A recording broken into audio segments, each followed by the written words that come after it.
नमस्कार साथियों, आज हम फिर से बीएससी फाइनल मैथ्स रेखिक बीजावली हमारी बुक चल रही है और इसका चैप्टर नंबर फर्स्ट सदिश समष्टियाँ। तो सर्वप्रथम सदिश समष्टि की हम डेफिनेशन को देखने से पूर्व हमें आंतरिक और बाह्य संक्रियाओं का नॉलेज होना आवश्यक है। तो सर्वप्रथम हम ये देखेंगे कि आंतरिक संक्रियाएं हम किसे कहेंगे, और इस चैप्टर के अंदर देखिए साथियों, ग्रुप और क्षेत्र का नॉलेज भी होना आवश्यक है। और ग्रुप का अध्ययन हमने फर्स्ट ईयर के अंदर कर लिया है साथियों, तो वहाँ से आप ग्रुप की डेफिनेशन देख सकते हो। और उसके बाद में हम देखिए मित्रों, आंतरिक संक्रिया और बाह्य संक्रिया को परिभाषित करेंगे। आंतरिक संक्रिया किसे कहेंगे और बाह्य संक्रिया हम किसे कहेंगे। तो सर्वप्रथम हम आंतरिक संक्रिया को समझते हैं। आंतरिक संक्रिया को समझने से पूर्व हमें एक एरिकित समुच्चय लेना होगा। वी मेरे पास क्या है एक साथियों, एरिकित समुच्चय है। कौन सा समुच्चय है? एरिकित समुच्चय मेरे पास। और एरिकित समुच्चय के अंदर हम इस प्रकार से एक संक्रिया स्टार लेते हैं, और संक्रिया मेरे पास क्या है साथियों, स्टार है। और इस संक्रिया स्टार के अंदर हम एक नियम इस प्रकार से लगाते हैं कि संक्रिया star such that v into V से v पर परिभाषित है। v इंटू वी से v पर क्या है, परिभाषित है।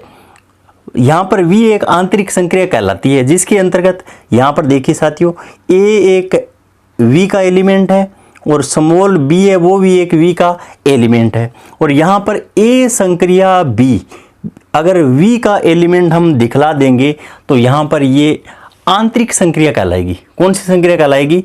आंतरिक संक्रिया। जैसे उदाहरण के तौर पर हम एक पूर्णांकों के समुच्चय z में, मेरे पास एक पूर्णांकों का समुच्चय z है। क्या है मित्रों? z है। संख्याओं का योग और गुणन आंतरिक द्विआधारी संक्रिया का एक एग्जाम्पल है। उसके बाद में हम देखिए साथियों, बाह्य संक्रिया का अध्ययन करते हैं। किसका अध्ययन करते हैं? बाह्य संक्रिया। ये तो कौन सी संक्रिया है? आंतरिक संक्रिया। जबकि यहाँ पे नंबर सेकंड पे बाह्य संक्रिया। और बाह्य संक्रिया को समझने के लिए देखिए साथियों, हमें क्या करना होगा। यहाँ पे V और F दो एरिकित समुच्चय। अब की बार मैंने क्या किया है, V और दूसरा यहाँ पे F लिया है।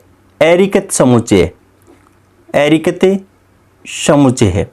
और इन एरिकित समुच्चय में एक नियम हम इस प्रकार से ऑपरेट करते हैं कि देखिए साथियों, यहाँ पे संक्रिया मैंने O लिए। क्या लिया है? O लिया है। तो यहाँ पे संक्रिया O such that F into V, और यहाँ पर v पर अगर हम परिभाषित कर दें, किस पे परिभाषित कर दें? f इंटू वी से v पर अगर हम परिभाषित कर दें तो यहाँ पर ये एक बाह्य द्विआधारी संक्रिया कहलाती है। बाह्य द्विआधारी संक्रिया कहलाएगी। और इसके अंदर यहाँ पर देखिए साथियों, यहाँ पर a स्मॉल a है वो एक f का एलिमेंट है, और यहाँ पे स्मॉल v है वो एक v का एलिमेंट है। तो यहाँ पर देखिए साथियों, A संक्रिया V अगर हम V के अंदर बिलोंग करवा दें तो यहाँ पर ये बाह्य संक्रिया कहलाएगी। उदाहरण के तौर पे हम समझे तो देखिए साथियों, मैट्रिक्स का अदिश गुणनफल, मैट्रिक्स का अदिश गुणनफल मैट्रिक्स समुच्चय में वास्तविक संख्याओं के समुच्चय R पर एक बाह्य द्विआधारी संक्रिया का उदाहरण है। उसके बाद में हम सदिश समष्टि की डेफिनेशन देखते हैं। सदिश समष्टि किसे कहेंगे? सदिश समष्टि। और ये डेफिनेशन बीकानेर यूनिवर्सिटी के अंदर 2012 और 2020 के अंदर 1 नंबर की पूछी गई है साथियों। अब देखिए, सदिश समष्टि को परिभाषित करने के लिए मेरे पास एक F क्षेत्र प्लस और डॉट या गुणा बोल सकते हो, एक क्षेत्र है। क्या है? एक फील्ड या क्षेत्र है साथियों। तथा V एक एरिकित समुच्चय है। V क्या है? एरिकित समुच्चय मेरे पास।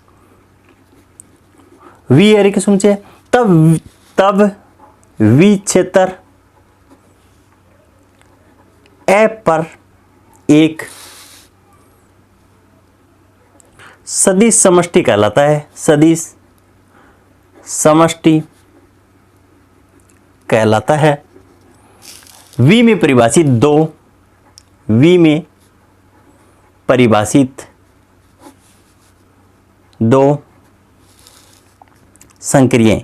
और दो संक्रियाएं कौन कौन सी देखिए साथियों, सदिश योग, पहली संक्रिया तो सदिश योग, और सदिश योग के लिए यहां पर देखिए साथियों प्लस का चिन्ह लिया है मैंने, और यहां पर such that v into V से v पर परिभाषित है, तथा अदिश गुणन, और अदिश गुणन को मैंने यहाँ पे डॉट से प्रेजेंट किया है साथियों, और such that f into V, ये तो आपकी आंतरिक संक्रिया है और ये आपकी क्या है साथियों, बाह्य संक्रिया है। तो v f इंटू वी से v पर अगर परिभाषित निम्न प्रतिबंध संतुष्ट करते हो, यहाँ पर कुछ महत्वपूर्ण प्रॉपर्टीज का पालन भी हमें करवाना होगा सदिश समष्टि के लिए। तो यहाँ पे पहला नियम प्रॉपर्टी यहाँ पे v1 देखिए साथियों, हमें क्या संतुष्ट करवानी होंगी, v प्लस के लिए एक क्रम विनिमय समूह या ग्रुप हो, क्रम विनिमय समूह या फिर ग्रुप हो, या फिर हम आबेली ग्रुप बोल सकते हैं साथियों। क्या बोल सकते हैं, प्लस के लिए आबेली ग्रुप का पालन होना चाहिए। नंबर सेकंड पे हमें कौन सी प्रॉपर्टी का पालन करवाना होगा, देखिए साथियों अदिश गुणन, अदिश गुणन सदिश योग का बंटन करता हो, बंटन करता हो। और यहाँ पर साथियों एक इस बात का भी ध्यान रखना होगा, यहाँ पर हमें क्या करना होगा, अल्फा बीटा v के एलिमेंट होंगे, a और b है वो क्षेत्र के एलिमेंट होंगे यहाँ पे। तो यहाँ पर v प्लस एक क्रम विनिमय समूह या आबेली ग्रुप होना चाहिए। नंबर सेकंड अदिश गुणन सदिश योग का क्या करता हो, बंटन करता हो।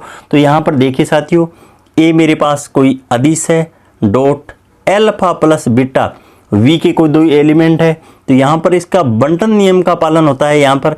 तो a डॉट अल्फा और प्लस a डॉट बीटा। और तीसरी प्रॉपर्टी सदिश समष्टि के लिए हमें कौन सी प्रूफ करनी होगी, यहाँ पर देखिए साथियों a प्लस b पे हम अल्फा ऑपरेट कर देंगे। तो यहाँ पर देखिए साथियों a डॉट अल्फा और प्लस b डॉट अल्फा। तो यहाँ पर इसका मतलब ये हुआ कि सदिश का गुणन अदिश योग का बंटन करता है। नंबर 4 पे v4 नियम कौन सा लगाना होगा हमें, ab और डॉट अल्फा। तो यहाँ पर देखिए साथियों a और b डॉट अल्फा, जहाँ पर a प्रत्येक a b f के एलिमेंट है और अल्फा v का एलिमेंट है। ये तो मैंने पहले ही दिखला दिया है साथियों यहाँ पे। तो यहाँ पर अंतिम नियम है v5, और v5 यहाँ पे नियम क्या कहता है, और यहाँ पे जो चौथा नियम है वो क्या कहता है, अदिश गुणन सहचारी है, अदिश गुणन सहचारी है। और v5 नियम ये कहता है कि 1 का हम डॉट प्रोडक्ट करवाते हैं अल्फा के साथ में, तो यहाँ पे अल्फा मान शेष रहता है हमारा, जो कि यहाँ पर अल्फा एक v का एलिमेंट है, जहाँ एक क्षेत्र f का इकाई अवयव है। और देखिए साथियों सदिश समष्टि को हम प्रेजेंट करने के लिए यहाँ पे vf से प्रदर्शित करेंगे।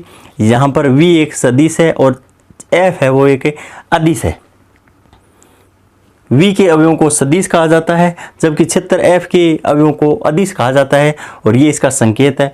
अगर हमें शून्य समष्टि की अगर डेफिनेशन पूछी जाए तो हमें क्या देनी होगी, सदिश समष्टि जिसमें केवल शून्य सदिश हो, जिसमें क्या हो, केवल शून्य सदिश हो। एक ऐसा समुच्चय जिसके अंदर शून्य सदिश हो वह हमारा शून्य समष्टि कहलाएगा, या तुच्छ समष्टि भी बोल सकते हैं, जिसको क्या बोल सकते हैं, तुच्छ समष्टि नाम भी दे सकते हैं साथियों। और उसके बाद में देखिए साथियों अगर हमें f बराबर r वास्तविक संख्याओं का क्षेत्र हो तो vr बोल देंगे।